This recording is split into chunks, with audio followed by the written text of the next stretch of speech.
சக்தி மிகு சந்தியாகப்பரே நித்தமும் எமக்காய் வேண்டிக் கொள்ளும்.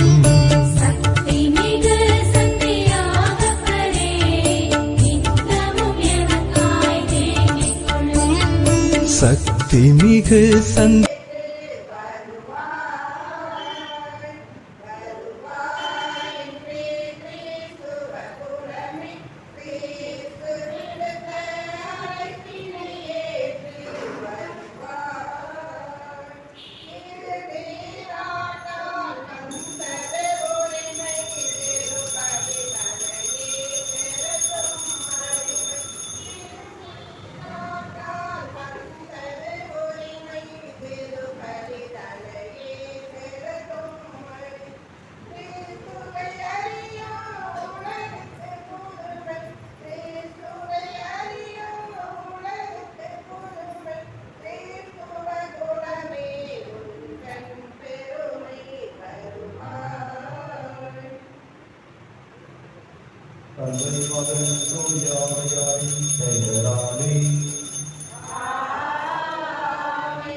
நாம் விருந்துக்கு அழைக்கும் போது ஏழைகளையும் உடல் ஊனமுற்றோரையும் கால் ஊனமுற்றோரையும் பார்வையற்றோரையும் அழைக்கும் போது நாம் பேர் பெற்றவர்களாக கடவுளின் ஆசியை நிரம்ப பெற்றவர்களாக நாம் இருப்போம்.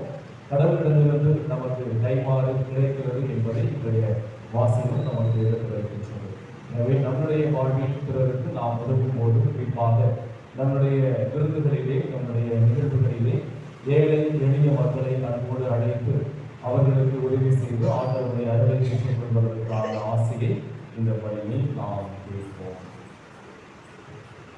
இன்றைய திருப்பலியானது குரு தர்ம காலனி யாகநாதன் ஸ்ரீலா குடும்பத்தினர் இறைவன் தங்களுக்கு செய்த எல்லா நன்மைகளுக்கும் நன்றியாக குழந்தைகள் ஞானத்திலும் அறிவிலும் உடல் நலத்திலும் சிறந்து விளங்க வேண்டும் என்றும் பெங்களூரு சதீஷ் செல்வநாதன் தன்னுடைய பிறந்த நாளிலே இறைவன் செய்த எல்லா நன்மைகளுக்கு நன்றியாக திருவானைக்கோவில் சஞ்சீவ் உடல்நல பிரச்சனைக்கு நன்றியாகவும் கண்டோன்றன் சிவலிங்கம் குடும்ப ஆசை மகள் சக்தி ஸ்ரீ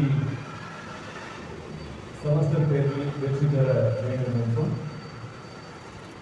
செல்வநகர் ஜஸ்டின் திரவிய குடும்பத்தில் மறைந்த ஃபெலிக்ஸ் ராணி அருள்நேரி ஆரோக்கியசாமி சார்ந்த ஆன்மீக பாட்டுக்காக திரையுலகுமாரை ரூபி அமிர்தம் குடும்பத்தில் மறைந்த ரோசம்மாள் துரைராஜ் சின்னசாமி சேஸ்ராஜ் ஆன்மீக பாட்டுக்காக பொன்னகர் ஜான் லோதுராஜ் குடும்பத்தில் மறைந்த Xavier குலவினா Xavier Rosly Narsingdi Edward ஆன்மீக பாட்டுக்காக பொன்னகர் ஜெயந்தி அல்போன்சா குடும்பத்தில் மறைந்த சவரிராஜ் கிரேசி ஜான் பிரிட்டோ ராணி பிரிட்டோ ஆன்மீக பாட்டுக்காக பொன்னகர் சண்முகம் செல்வி குடும்பத்தில் மறைந்த மீனாட்சி அம்மாள் ராமசாமி ஆரோக்கியசாமி ஆன்மீக பாட்டுக்காக கேகநகர் ஜேம்ஸ் அவர்களுடைய தந்தை ஆர்எஸ் ரோச் அவர்களுடைய ஆன்மீக பாட்டுக்காக திரையுலகுமாரி சபரிராஜ் அந்தோனியம்மாள் குடும்பத்தில் மறைந்த சிவியோன் சேஸ்ராஜ் ஆரோக்கியசாமி சின்னம்மாள் அற்புதராஜ் ஆன்மீக பாட்டுக்காக கருமண்டபம் சகாயராஜ் கிருஷ்ணமேரி குடும்பத்தில் மறைந்த ஜபமணி நட்சத்திரமேரி அருள்சாமி சந்தனம் இருதயநாதன் கார்லோ ஆன்மீக பாட்டுக்காக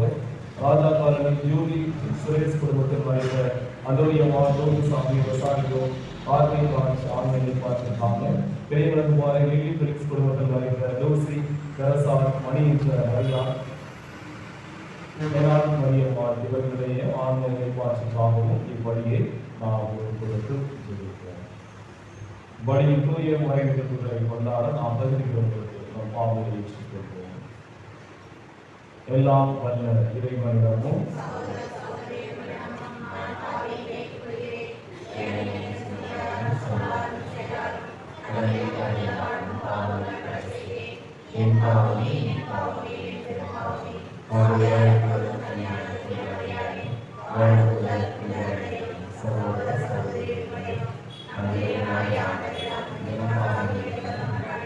எல்லாம் இறைவன் நம்மை இறக்கம் வைக்கிற பாவங்களை மன்னிக்கிறவர்களை வாழ்வுக்கு அழைத்து செல்வாராக.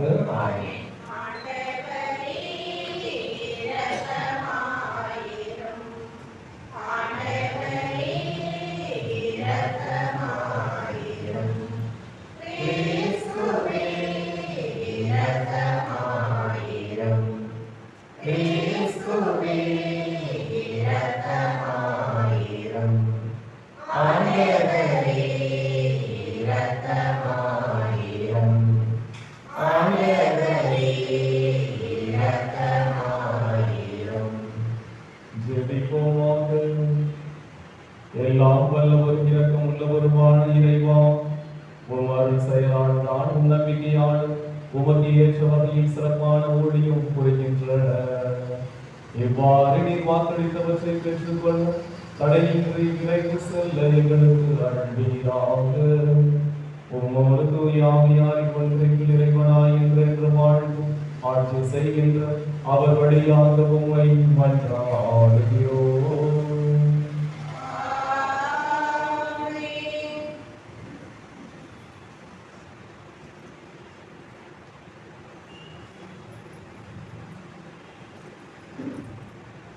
முதல் வாசகம்.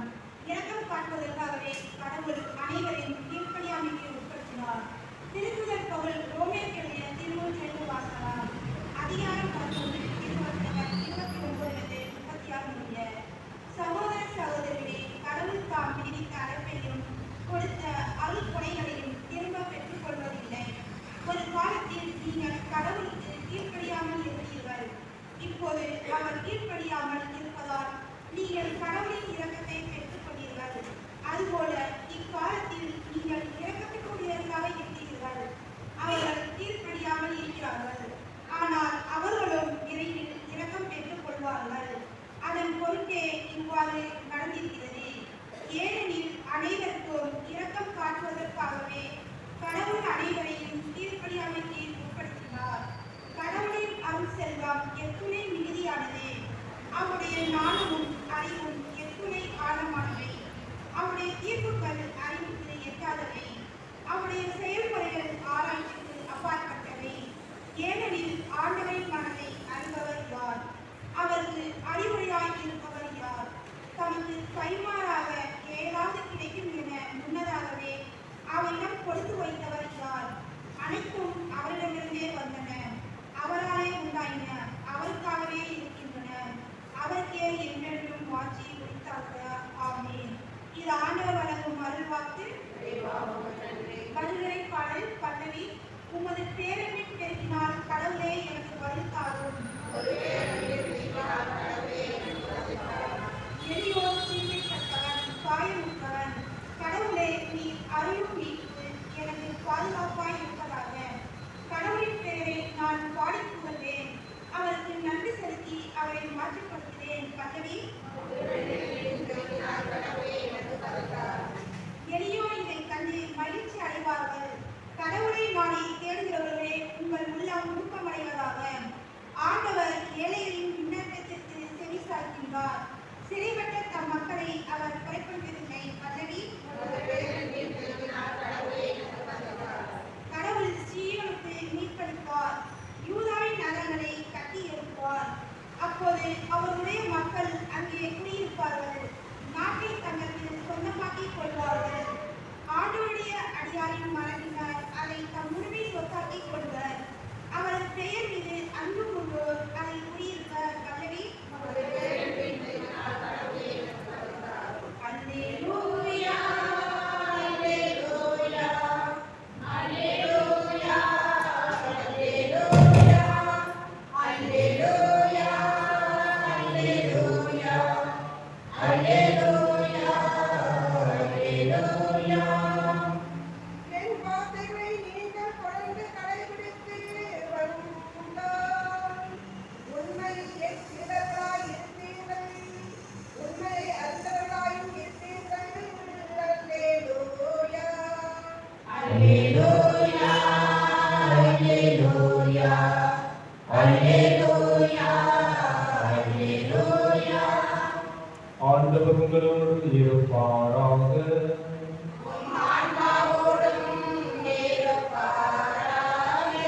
லூக்கா எழுதிய தூய செய்தியிலிருந்து வாசகம்.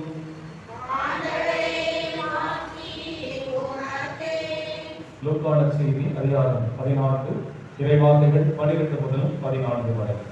அக்காலத்தில் தம்மை விருந்துக்கு அழைத்தவரிடம் இயேசு, நீர் பகல் உணவோ இரவு உணவோ அளிக்கும் போது உன் நண்பர்களையோ சகோதர சகோதரிகளையோ உறவினர்களையோ செல்வம் படைத்த அண்டை வீட்டாரையோ அழைக்க வேண்டாம். அவ்வாறு அழைத்தால் அவர்களும் உம்மை திரும்ப அழைக்கலாம். அப்பொழுது அதுவே உமக்கு கைமாறு ஆகிவிடும். மாறாக நீ விருந்து அளிக்கும் போது ஏழைகளையும் உடல் ஊனமுற்றவரையும் கால் ஊனமுற்றவரையும் பார்வையற்றவரையும் அழையும். அப்போது நீ பேறு பெற்றவர் ஆவி. ஏனென்றால் உமக்கு கைமாறு செய்ய அவர்களிடம் ஒன்றுமில்லை. நேர்மையாளர்கள் உயிர் கெடும் போது உமக்கு கைமாறு கிடைக்கும் என்று கூறினார். ஆண்டவரின் அருள்வாக்கு.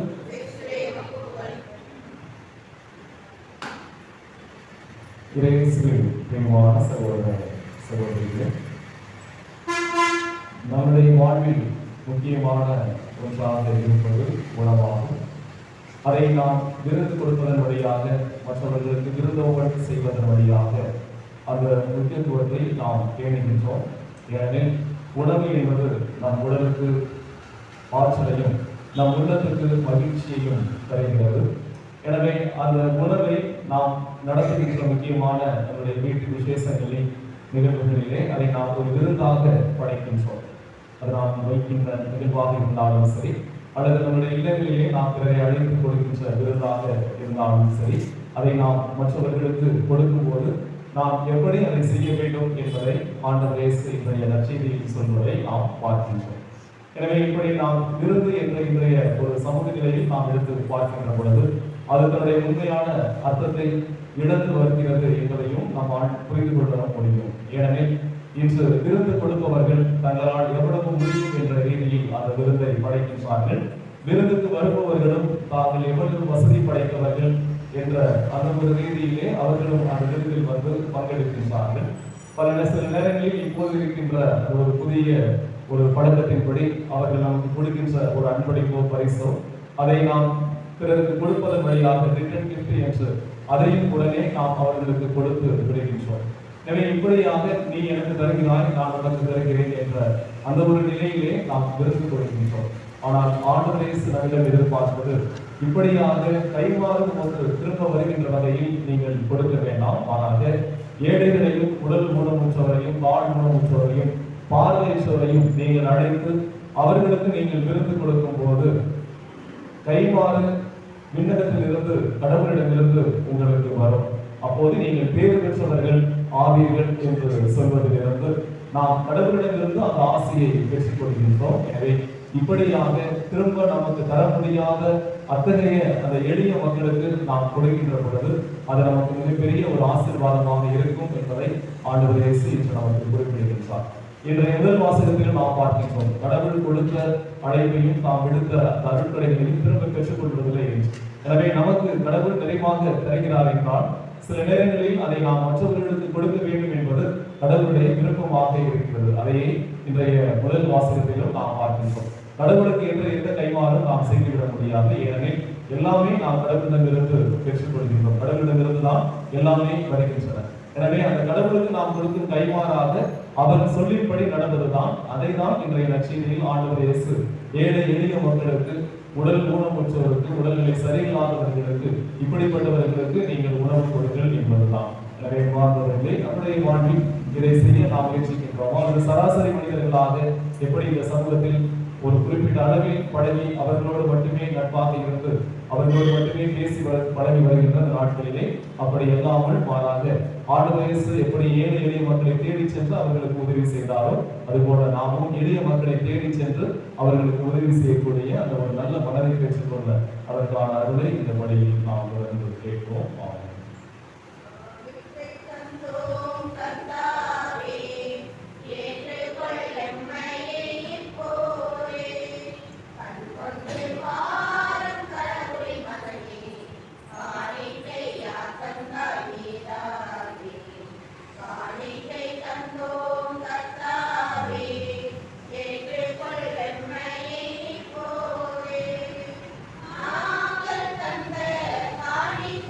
எல்லாம்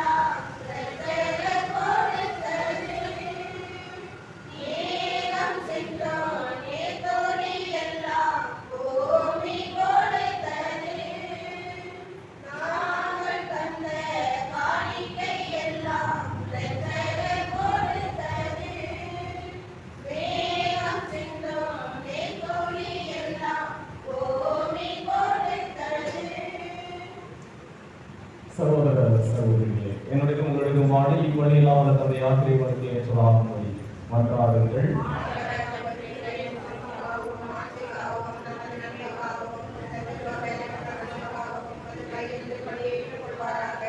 ஆண்டவரை உமக்கு ஏற்ற இப்படி தூய காணிக்கையாக அவனை செய்கிறோம். அதை எங்களுக்கு உங்கள் இரக்கத்தின் தூயப்படையாகவும் விளங்க செய்கிறாக. எங்கள் ஆண்டவராகி கிறிஸ்து வழியாக உங்களை மன்றாடுகின்றோம். ஆண்டவர் உங்களோடு இருப்பாராக. இதயங்களை மேலே எழுப்புங்கள். நாம் இறைவனாகிய ஆண்டவருக்கு நன்றி கூறுவோம். ஆண்டவரை தூயவரான தந்தையை என்றுமுள்ள எல்லாம் இறைவா, என்னாலும் இடத்திலும் நாங்கள் நன்றி செலுத்துவது மெய்யாகவே தகுதியும் நீதியுமாகும். எங்கள் கடமையும் மீட்புக்கு உரிய செயலுமாகும். ஏனெனில் எங்கள் புகழரை நமக்கு தேவை என்று ஆயினும் நாங்கள் நமக்கு நன்றி செலுத்துவது உமது அற்புடையாலேயே. நாங்கள் உங்கள் புகழ் வைப்பது உங்கள் ஆட்சியை உறுதிப்படுத்தாதே எனினும் எங்கள் ஆண்டவராகிய கிறிஸ்து வழியாக நாங்கள் மீட்படைய பயன்படுகின்றோம். ஆகவே மாணவர் பெற்றோரோடு ஒன்று சேர்ந்து நாங்களும் உங்களை புகழ்ந்து மகிழ்வுடன் அறிக்கையிட்டு சொல்வதாவது: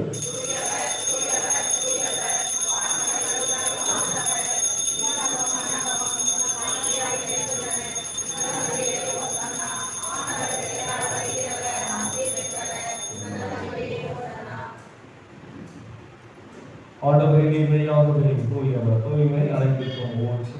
ஆகவே உங்களுடைய ஆவியை சொல்லி இக்காரியங்களை தூய்மைப்படுத்த உங்களை வேண்டுகின்றோம். இவ்வாறு எங்கள் ஆண்டவரே கிறிஸ்துவின் உடலும் இரத்தமுமாக எங்களுக்கு இவை மாறுமனமாக அவர் பாடுபட உடம்பணிந்து நம்மை கையளித்த போது அப்பத்தை எடுத்து நின்று செலுத்தி அதை பிட்டு நாம் சீடர்களுக்கு அழைத்து கூறியலாவது: அனைவரும் இதில் இருந்து பெற்று முன்னுங்கள், ஏனெனில் இது உங்களுக்காக கையளிக்கப்படும் என் உடல்.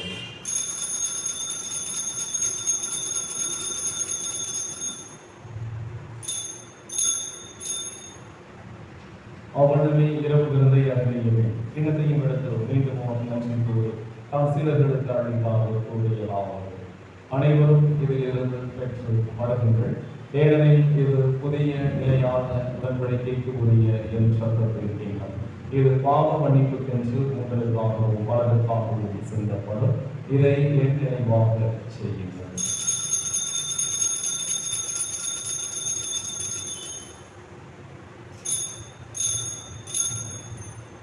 நம்பிக்கையும் மறைபொருள்.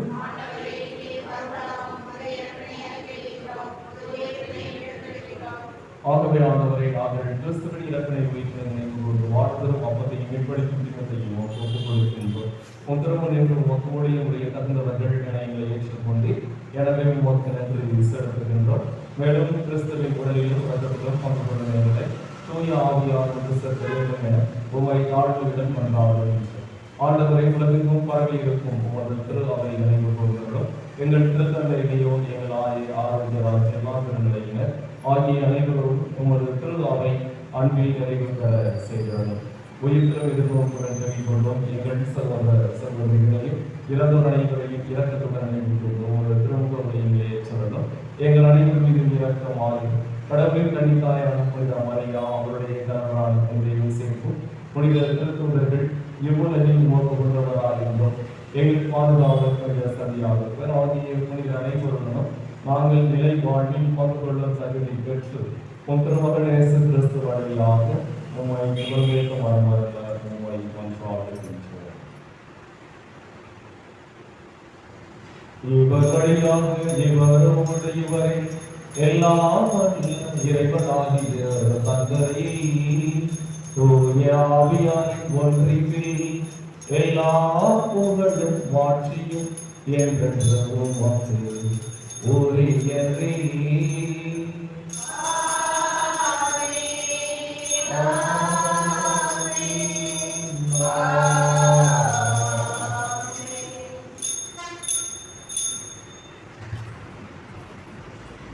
மீட்பரின் கட்டளையால் கற்பிக்கப்பட்டு இறைப்படைப்பினையால் பயிற்சி பெற்ற நாம் இன்று சொல்வோம்: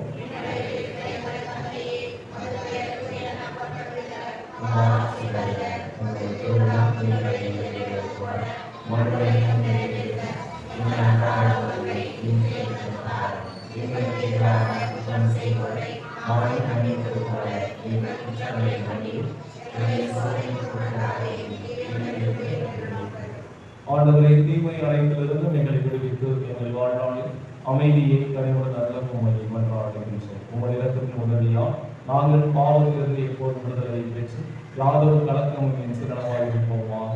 நாங்கள் எதிர்நோக்கி இருக்கும் பேரின்பத்திற்காகவும் எம் மீட்பராகிய இயேசு கிறிஸ்துவின் வருகைக்காகவும் காத்திருக்கின்றோம். ஆண்டவரே இயேசு கிறிஸ்துவை அமைதியை உங்களுக்கு விட்டுச் செல்கின்றேன், என் அமைதியை உங்களுக்கு அழைக்கின்றேன் என்று உம் திருத்தூதர்களுக்கு மொழிந்தீரே. எங்கள் பாவங்களை பாராமல் உமது திரு அவை நம்பிக்கையை கண்ணோக்கி உமது திருவுடத்திற்கு ஏற்ப அதற்கு அமைதியும் ஒற்றுமையும் அளித்தருகிறார். என்றென்றும் வாழ்ந்து ஆட்சி செய்கின்றவர் நீரே. ஆண்டவருடைய அமைதி உங்களோடு என்றும் இருப்பதாக. ஒருவருக்கொருவர் அமைதியை பகிர்ந்து கொள்வோம்.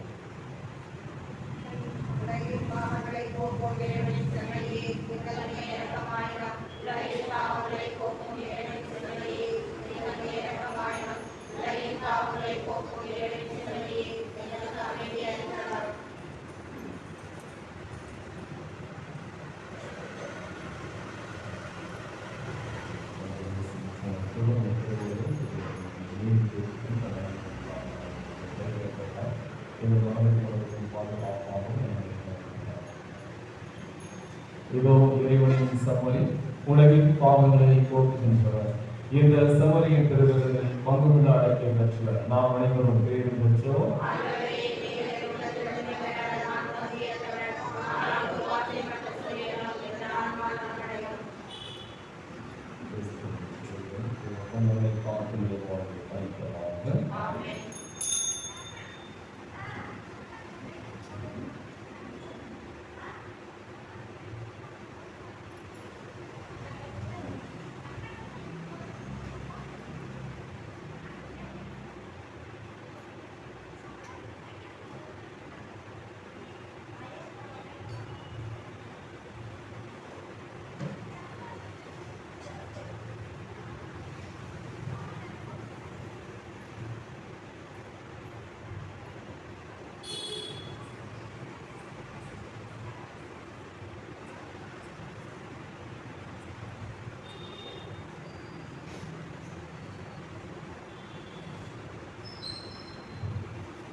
அவர்களுக்கு திருப்பணி முடிந்தவுடனே அனைவருக்கும் டீ வழங்கப்படுகின்றது. எனவே நீங்கள் டீ அருந்தி செல்லுமாறு நன்றியோடு மன்றாடுவோமாக. ஆண்டவரே, ஆற்றல் மிகும் உமது செயல் எம்மில் பெருக செய்ய உம்மை வேண்டுகின்றோம். இவ்வாறு நல்ல அடையாளங்களால் கொண்டு பெற்ற நாங்கள் உமது கொடையாக அவை அளிக்கும் வாக்குறுதிகளை பெற்றுக்கொள்ள தயார் செய்வோமாக. எங்கள் ஆண்டவராகிய கிறிஸ்து வழியாக உம்மை மன்றாடுவோம். ஆண்டவர் உங்களோடு இருப்பாராக.